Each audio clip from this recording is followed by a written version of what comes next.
Hello everybody. It is, as I promised, I'm going to do a video tonight. It's a little later than I had planned.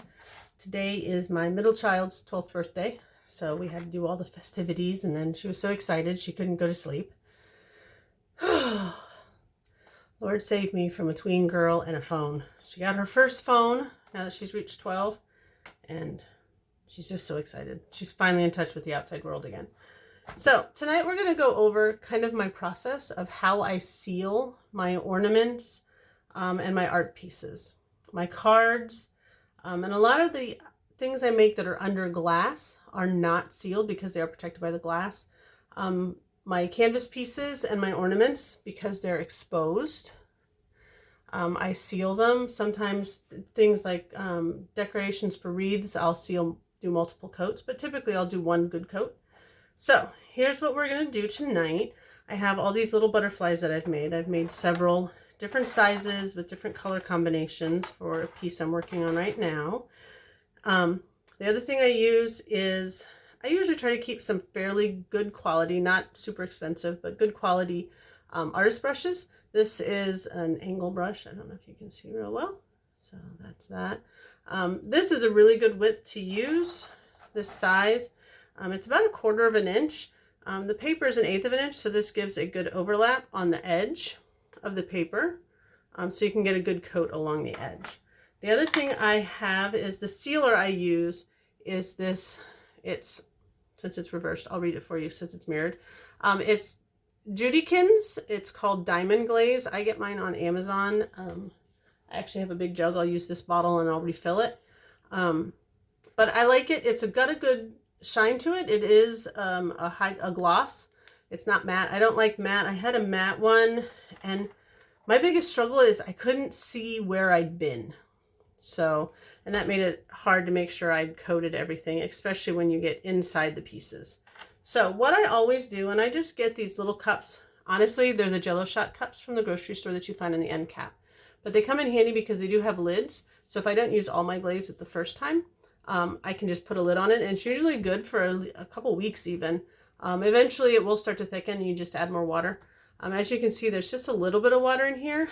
This isn't too thick, but for the paper and getting down into the coils, I find that if you thin it out, it helps a lot. So all I do is I take and squeeze a good amount. So for the amount of water I had in there, and it does like to run down the tip of the bottle, I will put, this is about 1/3 of the way full maybe. And I don't really stir it. The glaze it has on the bottle, do not shake it because then you'll get bottle. It's kind of bubbles in it.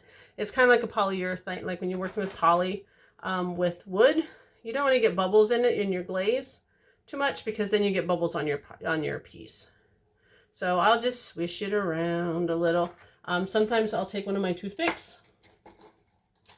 I always keep toothpicks on my desk. My girls know if they're baking and they need toothpicks, they're going to probably have to come upstairs because I've stolen them all. And I'll just take a toothpick and kind of stir it almost like you would if you're doing the resin or whatnot. And I usually have a lid around, but I don't right now. So I'll put it over there. So and then what I do is I will just dip the tip. It's not a lot. It's almost like when you're working with a watercolor or something like that that's thinner. You don't want too much. It'll just soak in and it can affect the paper. So what I'll do is a lot of times I start, and I have a mat down. It's kind of an all-purpose craft mat. And I just start in one corner and I'll paint it on. You don't have to be too careful at this point. And then once I have a section done, I actually will turn the brush on edge and kind of tap it and almost dabbing it, because what that does is you can get bubbles where the glaze will cover over a space and it'll dry there, so that'll affect how that looks. And then I will move and do the whole first surface this way. A lot of times when I am working and I have several pieces I need to seal, I will actually do one side of all of them and then come back, and that gives that side time to dry. before I flip it over to do the back. I will do the top and the back, top and the bottom, I suppose, first, and then go back and do the sides, because a lot of times when you do this, when you're painting a glaze on rather than spraying it, you will get some overage on the sides, and going back and doing the sides last allows you to kind of clean up that edge a little bit, so that you don't have, you know, globs or a space there. You just want to make sure, like I said, this is a gloss, which is nice because I can look and kind of angle it in the light and see exactly where I've been, which is handy. If you get some where you can kind of see inside this blue one, there's kind of you can see some creaminess.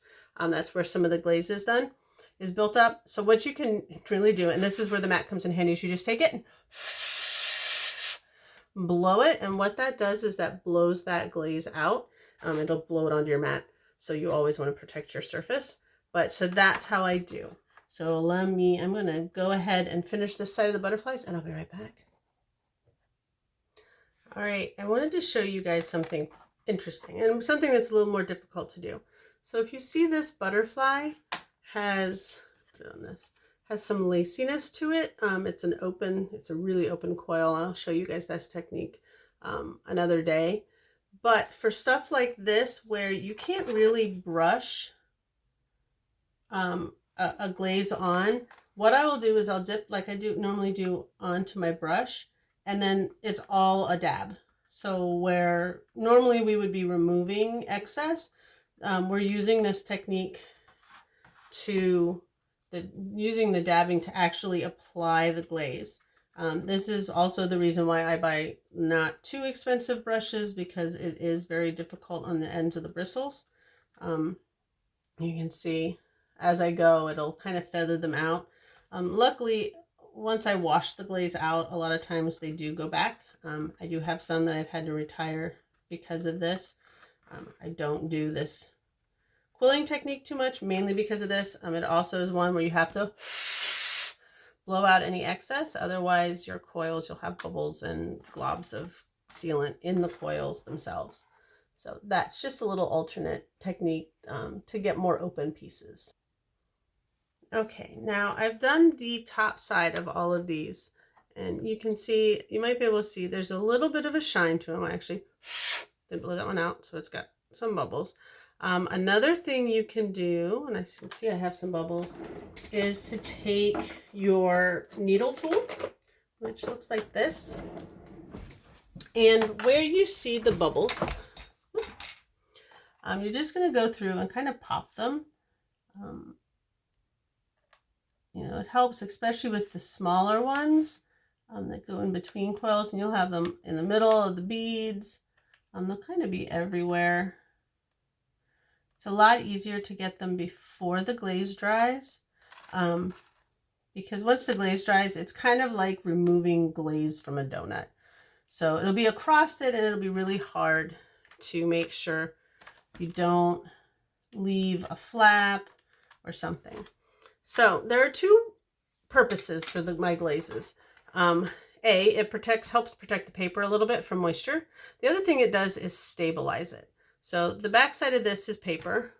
If you can kind of hear the noise of the paper. The side, it kind of glues the paper to itself. It also makes it a lot stiffer, so it's less likely to get damaged if something gets dropped or something of that nature. I also like it because, especially on these more jewel tone colored papers, it actually deepens the color. So what I would do next is, I painted one side, and these are all fairly dry. It dries very quickly. Is I will flip them around and do the exact same process on this back side.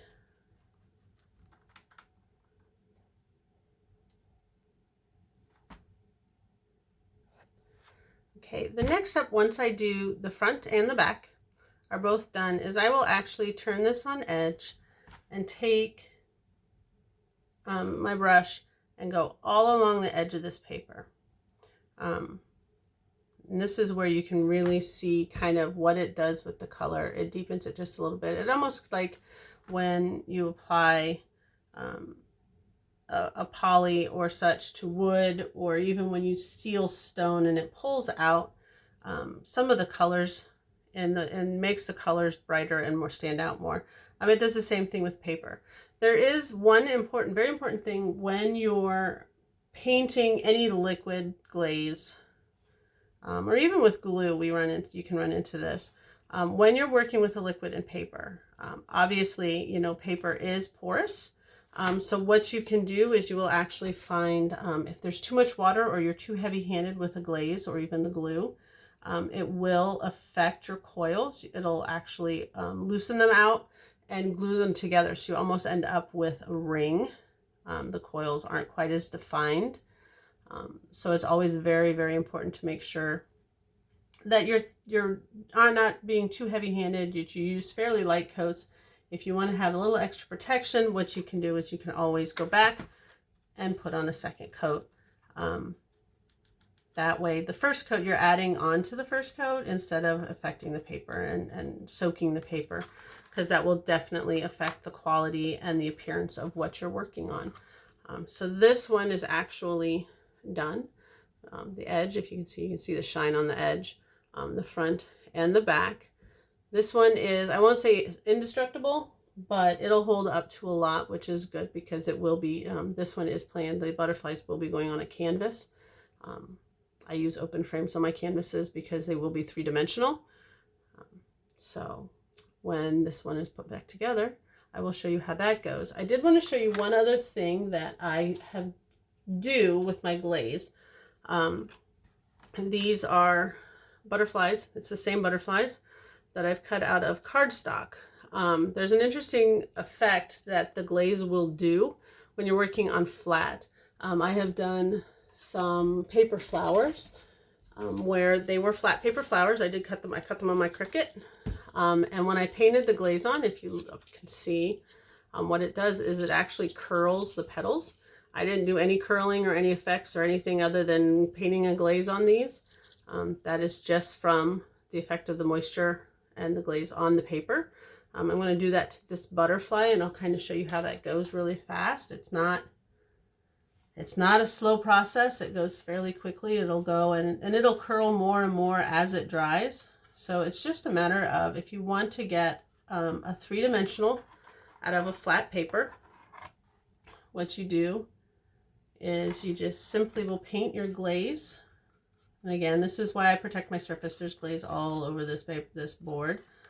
And it's hard to see from there, but this butterfly is actually already curling.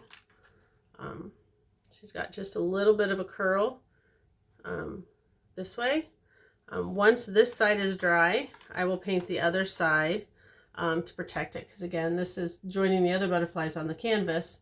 So I want to make sure that the paper is protected, because the last thing I want is for someone to buy one of my art pieces, especially my fine art pieces,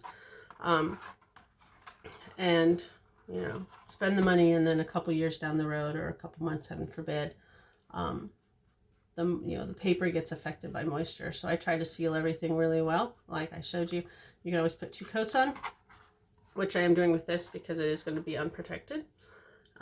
But what I can do is, when these are ready, I will show you exactly what that does to that butterfly, and we'll get these up and flying in the air. So if you guys have any questions about this or about anything I do, please feel free to comment or message me or email me, however you want to contact me, and I will be happy to answer any questions you have. All right, have a good night, guys.